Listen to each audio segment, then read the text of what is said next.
Magandang araw mga tol, Terence Bud Crawford pumalag na kay Canelo Alvarez pero may isang kondisyon. Kailangan daw may catch weight, magsalubong umano sa 158 or 160 pounds. Ibig sabihin mga tol, kailangan bumaba si Canelo from 168 down to 158 pounds. 10 pounds ang kailangan babain ni Canelo, katumbas ng 4.5 kg. Magandang laban kung iisipin mga tol, pero malabong papayag yan si Canelo. Sabi nga po rito, Terence Crawford has now welcome a potential mega fight versus Canelo Alvarez. Matatandaan po natin, sinabi ni Crawford sa isang interview, wala sa plano niya na labanan si Canelo sa 168 pounds. Alam ni Crawford kung hanggang saan ang limit, kaya hindi daw siya papalag kay Canelo sa mataas na timbang. Pero ibang usapan na raw kung dadayo si Canelo sa mababang dibisyon. Kaya tingin ko dito mga tol, malabong mangyari ang mega fight. Siyempre ayaw magpalamang ni Canelo. Mas malaki ang pabor kay Crawford kung magbawas ng timbang si Canelo. Samantala may payag din si Crawford kontra Jaron Boots Ennis. Basahin po natin mga tol, Terence Crawford on people calling for him to fight Jaron Boots Ennis. Fighting Boots is a lose-lose situation. If I win, they are gonna say he was young, he wasn't ready. This kid never been tested before. I'm trying to go up and fight Jermel Charlo. That history.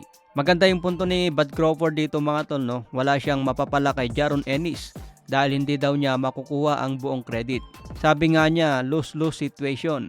Ibig sabihin kahit manalo si Crawford, sasabihin lang na bata pa at kulang sa experience si Ennis.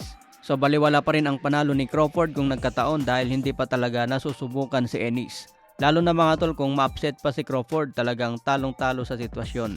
Kung makita po natin, may skill talaga si Jaron Ennis. Kulang lang sa experience laban sa dekalidad. May kartada ito ngayon na 31 wins, 28 KOs, walang talo. Sa iba pang balita, Anthony Joshua versus Robert Helenius nagharap na. Dalawang laban si Helenius sa loob ng isang linggo. Katatapos lang ang laban niya noong August 5. Ngayong August 12 may laban ulit kay Joshua. Literal na hanap buhay ang pagboboxing.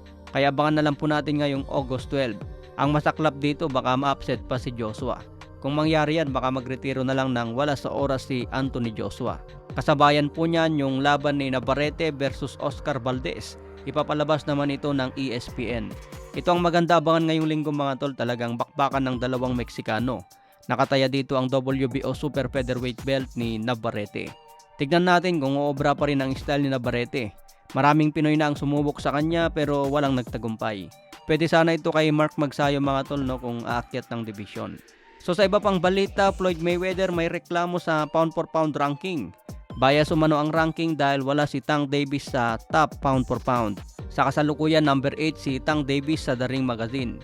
Hindi ata updated si Floyd dahil sabi niya dapat kasama rin si Davis sa pound for pound. Baka ibig sabihin ni Floyd mga tol, dapat kasama sa top 5 si Tank Davis, behind Canelo and Alexandre Usyk. Kung titignan po kasi natin yung ranking, mas mataas si Haney Spence at Bivol. Kaya tama lang yung ranking mga tol. Kailangan siguro ni Davis talunin muna si Loma at Stevenson para mapasama sa top 5. Kung makita po natin, regular WBA champion si Tank Davis. Number 1 si Pitbull Isaac Cruz, kaya may potential pa rin na mangyari ang rematch sa pagitan ni Pitbull at Davis. Kaya abangan na lang po natin ang mga karagdagang updates mga tol. Maraming salamat po.